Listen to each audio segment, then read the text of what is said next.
आज शुरुआत करेंगे हम गणित की। इसकी गणित में सबसे पहली बात तो यही है कि गणित कहते किसे हैं।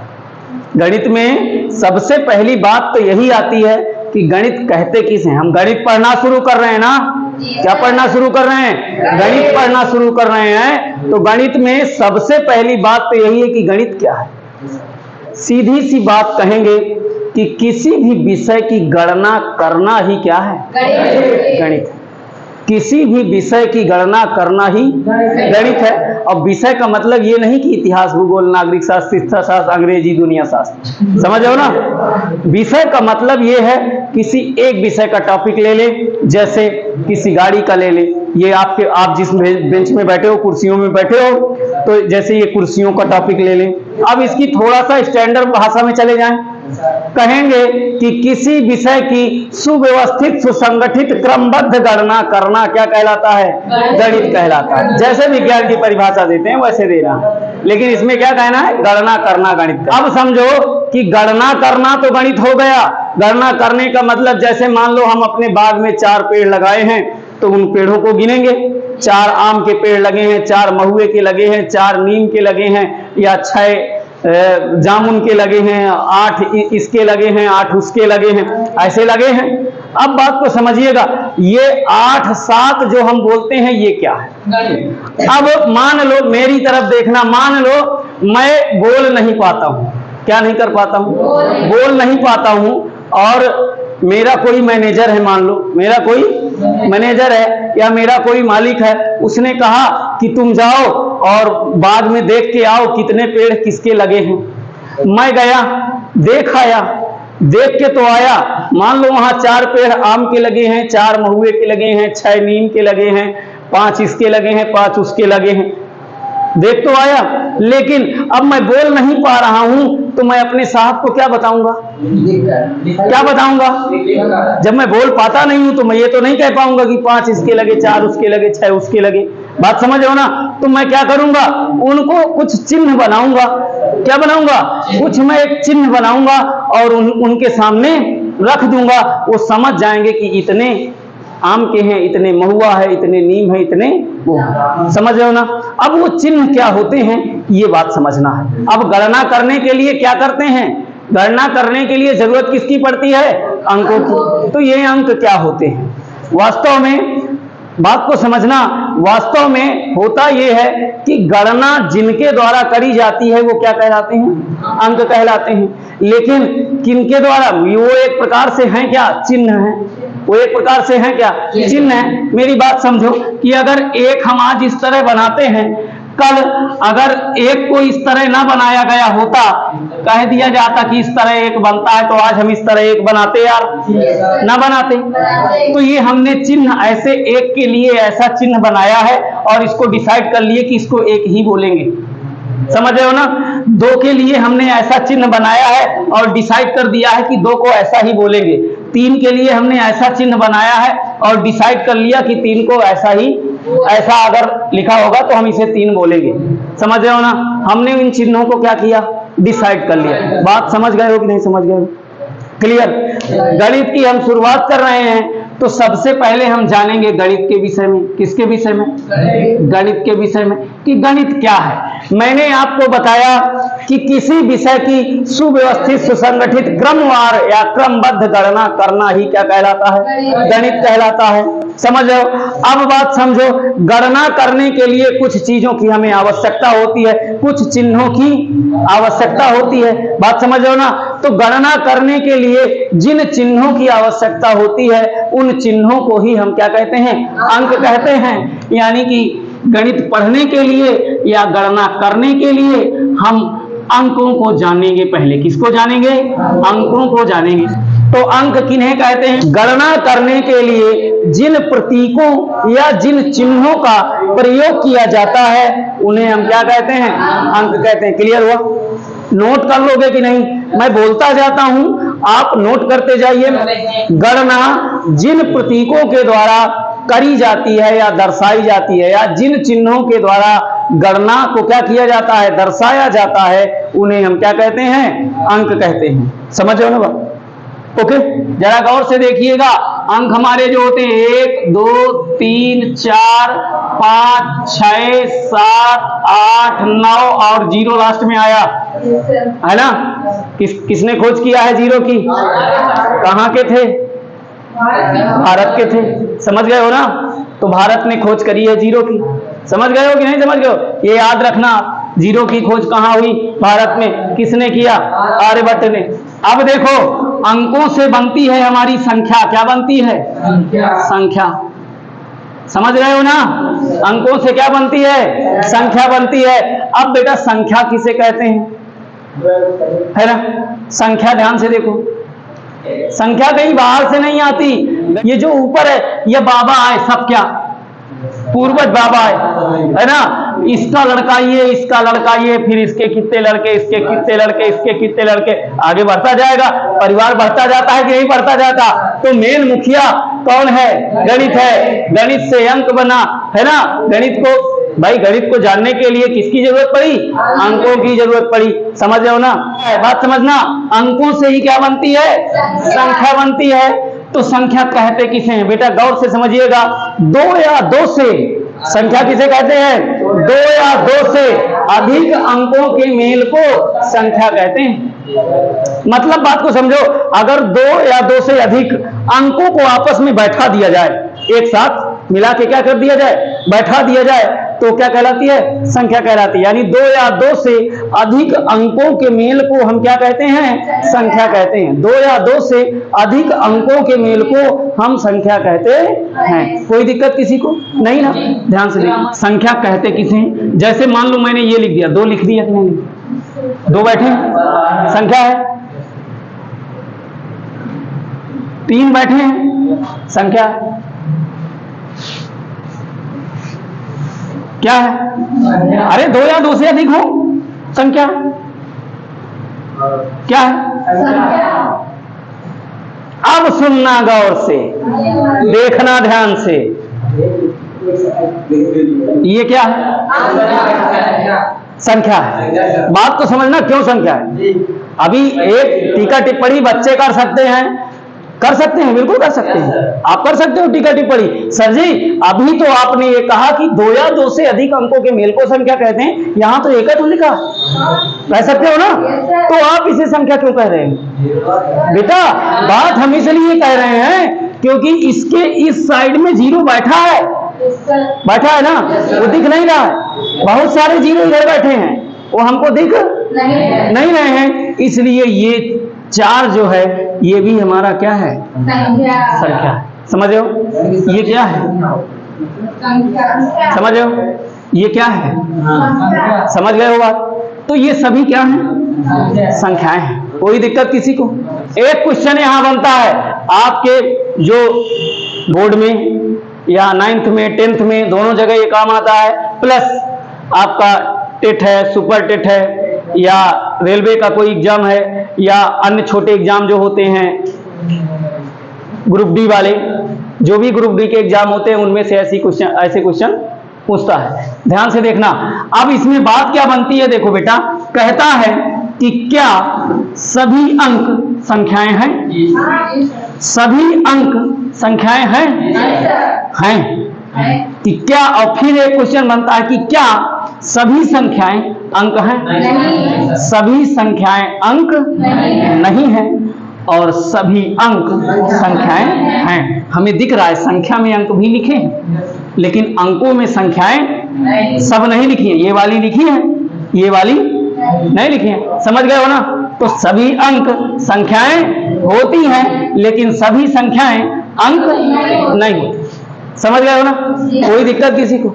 सभी अंक संख्याएं होती हैं, लेकिन सभी संख्याएं अंक नहीं होती। कुछ संख्याएं अंक होती हैं, ठीक है, सभी नहीं होती। कोई दिक्कत किसी को? यहां क्लियर हो गई बात? नोट कर लो थोड़ा सा, फिर ध्यान से समझना। अब ये जो संख्या है ना, इसके 2 बच्चे हैं। मतलब कि संख्या के कितने भाग? 2 भाग। अब हमारे पास संख्या के कितने भाग हो जाते हैं? 2 भाग हो जाते हैं। एक हमारी होती है वास्तविक संख्या और एक हमारी हो जाती है काल्पनिक संख्या। कोई दिक्कत किसी को? समझ गए हो ना? अब समझना, वास्तविक संख्या किसे कहते हैं, काल्पनिक संख्या किसे कहते हैं। आप रफ कॉपी लिए रहिए और देखते रहिए, नोट करते जाइए, मैं बोलता जाऊंगा, कोई दिक्कत। वास्तविक संख्या किसे कहते हैं? वास्तव में साधारण सी भाषा में पढ़ो बेटा, साधारण सी भाषा में जानो, समझ रहे हो ना। वास्तविक संख्या किसे कहते हैं? वास्तव में जो संख्याएं होती हैं जिनका प्रयोग गणना में किया जाता है, जो संख्याएं वास्तव में होती हैं जिनका प्रयोग गणना में किया जाता है या किसी ना किसी रूप में उनको दर्शाया जाता है, वो संख्याएं वास्तविक संख्याएं होती हैं। समझ पा रहे हो बात? मैंने क्या कहा? जो संख्याएं वास्तव में होती हैं, गणना में प्रयोग करी जाती हैं या किसी ना किसी रूप में दर्शाई जाती हैं, वो क्या कहलाती हैं? वास्तविक संख्याएं होती हैं। समझ रहे हो ना? अब मेरी बात समझना, काल्पनिक संख्या कौन सी? काल्पनिक संख्या वो संख्याएं काल्पनिक संख्याएं कहलाती हैं जिन संख्याओं की केवल और केवल कल्पना करी जाती है, वास्तव में वो संख्या होती नहीं है। समझ रहे हो? या जिन संख्याओं की हम सिर्फ और सिर्फ कल्पना करते हैं, वास्तव में वो होती नहीं है, उन संख्याओं को हम काल्पनिक संख्या कहते हैं। जैसे इनफाइनाइट आदि, समझ रहे हो ना? अनंत लिखते हो, अनंत कोई संख्या है क्या? नहीं है ना? समझ पा रहे हो? अच्छा देखो इधर, काल्पनिक संख्या के कोई भाग नहीं होते। वास्तविक संख्या जो होती है, मेरी बात को गौर करना, कितने भाग? दो भाग। कौन कौन से? इसके दो भाग क्या कहलाते हैं? अचर संख्या और चर संख्या। और एक बात नोट करिएगा, वास्तविक संख्या के दो भाग, ठीक है? अब मेरी बात को गौर करना थोड़ा सा, ये देखो, ये जो वास्तविक संख्या है, इसके कितने भाग? दो भाग। लेकिन इसी संख्या के कहने का मतलब यह है कि इसके दो लड़के, लेकिन इसी संख्या के दो और लड़के भी होते हैं, साइड वाले। अब समझना, जो साइड वाले लड़के होते हैं वो गुंडा हुआ थी। जानते क्या गुंडा हुआ थी? वो पे मम्मी के जायदाद में तो हिस्सा लेते हैं, बबुओं का में ले थी। नहीं होता ऐसे? होता है। तो अब मेरी बात को गौर करिएगा, मैं कहना ये चाह रहा हूं कि ये जो दो भाग इसके होते हैं, इन्हीं को हम कहते हैं क्या? परिमेय और अपरिमेय। समझना बात को बेटा, मैं कहना क्या चाहता हूं, मेरी बात को गौर करना, ठीक है? ये क्या करते हैं, ये अपना तो हिस्सा लिए ही हैं, लेकिन इनके में भी हिस्सा लेते हैं। समझ रहे हो ना? अब कैसे लेते हैं बात को समझना। कहने का मतलब ये है कि इनमें हिस्सा लेने का मतलब, ये जो अचर संख्या है, ये जो चर संख्या है, इन दोनों प्रकार की संख्याओं में परिमेय अपरिमेय संख्याएं होती हैं। मेरा कहने का तात्पर्य ये है। समझ पा रहे हो ना? कोई दिक्कत तो नहीं किसी को? कंफर्म हो गई बात? अब तो नहीं भूलेगा मुझे लगता है। समझ रहे हो ना? जैसे कि हिस्सा ले लेने तुम जान गए हो। आई बात समझ कि नहीं? तो वास्तविक संख्या के कितने भाग? वास्तव में दो भाग, लेकिन इसके साइड से दो भाग और होते हैं जिन्हें कहते हैं परिमेय और अपरिमेय। समझ रहे हो ना? और ये जो परिमेय अपरिमेय होते हैं, इनमें बराबर की हिस्सेदारी रखते हैं। कहने का मतलब अचर संख्या और चर संख्याएं जो होती हैं, इनमें दोनों में परिमेय भी होती हैं और अपरिमेय भी होती हैं। बात समझ रहे हो कि नहीं समझ रहे हो? कोई दिक्कत किसी को? आप देखना ध्यान से, अचर संख्या किसे कहते हैं, चर संख्या किसे कहते हैं, समझिएगा बात। अचर संख्या हम किन्हें कहते हैं? जो संख्याएं कभी बदलती नहीं है, उन्हें हम क्या कहते हैं? ये छोटी सी बात हो गई। हम सीधे सीधे यही कहेंगे, अचर संख्या हम उन्हें कहते हैं जिन संख्याओं का मान कभी बदलता नहीं है, जितना उसका मान है उतना ही हमेशा रहता है, वो क्या कहलाती है? अचर संख्या। कंफर्म हो गई बात? जिन संख्याओं का मान कभी बदलता नहीं है, वो संख्याएं क्या कहलाती हैं? अचर संख्याएं कहलाती हैं। बात समझ गए हो? अब बात समझो चर संख्या। चर संख्या किसे कहते हैं? जिन संख्याओं का मान बदलता रहता है ना, या ये कह सकते हो कि जिन संख्याओं का मान परिवर्तनीय होता है। क्या कह सकते हो? जिन संख्याओं का मान परिवर्तनीय होता है वो संख्याएं चर संख्याएं होती हैं, और जिन संख्याओं का मान अपरिवर्तनीय होता है वो क्या कहलाती हैं? अचर संख्याएं। बात समझ गए? कोई दिक्कत?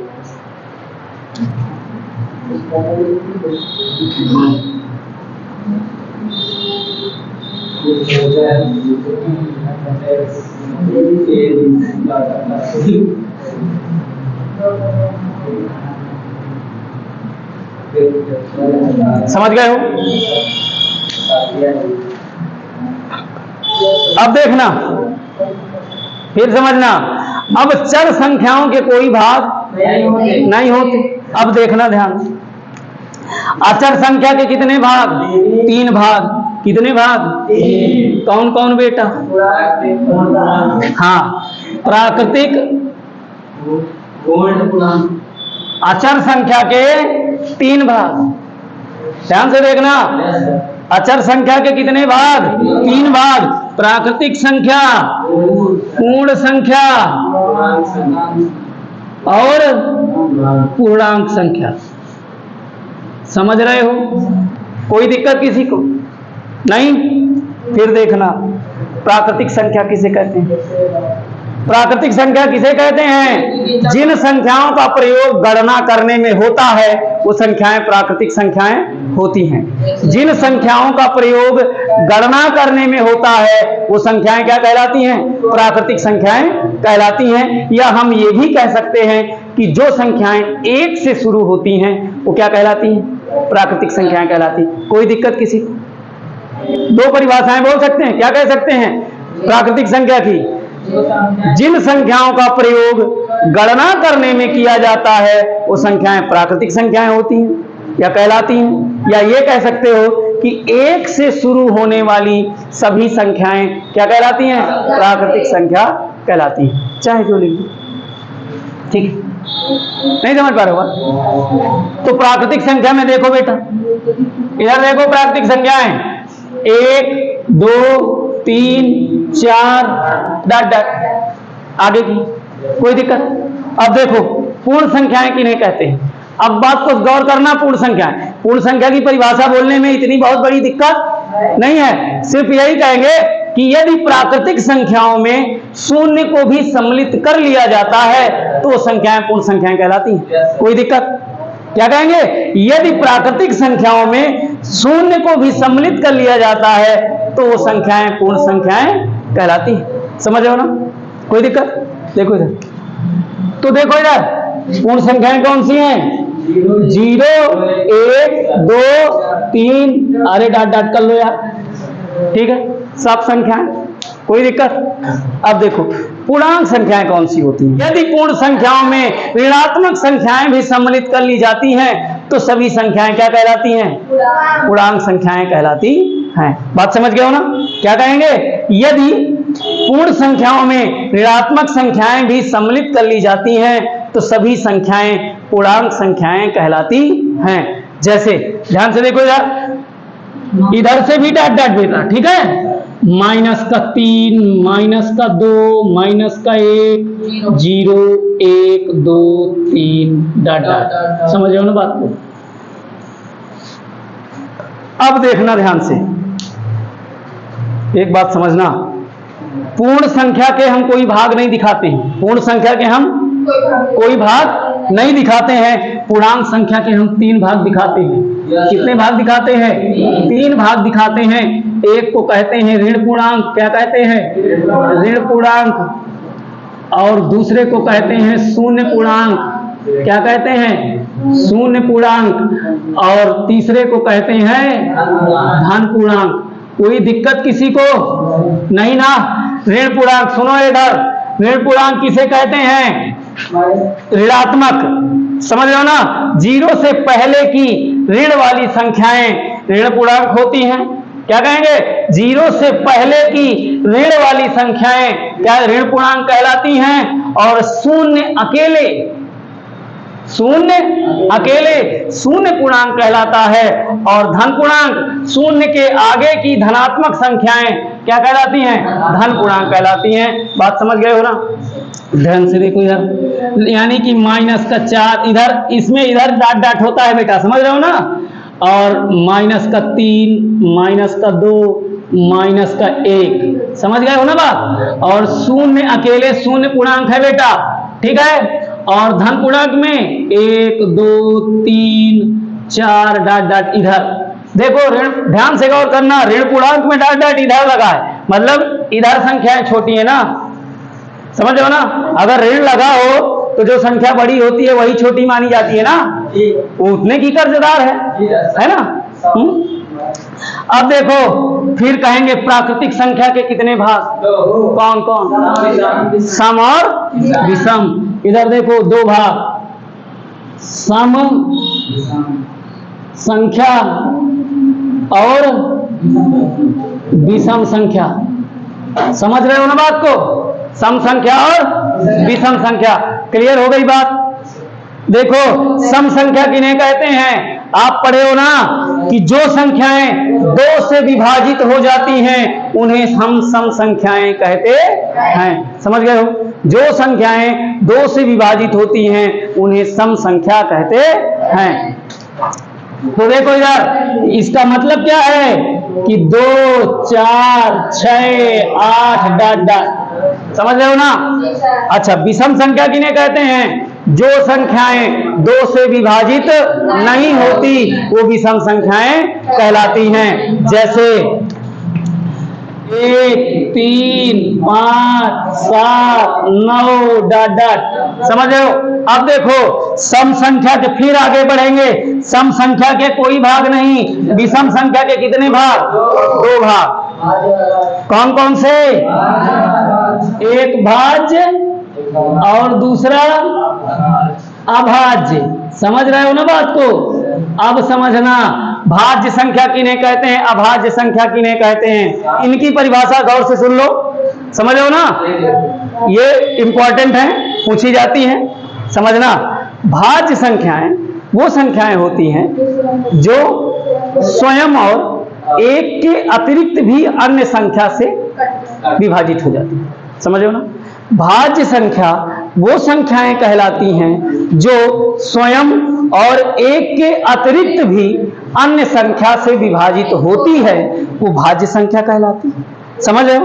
और अभाज्य संख्या में वो संख्या अभाज्य संख्या कहलाती है जो स्वयं और एक के अतिरिक्त किसी अन्य संख्या से विभाजित नहीं होती, वो अभाज्य संख्या कहलाती है। इसका मतलब कि हमारे पास भाज्य संख्या में क्या आएगा?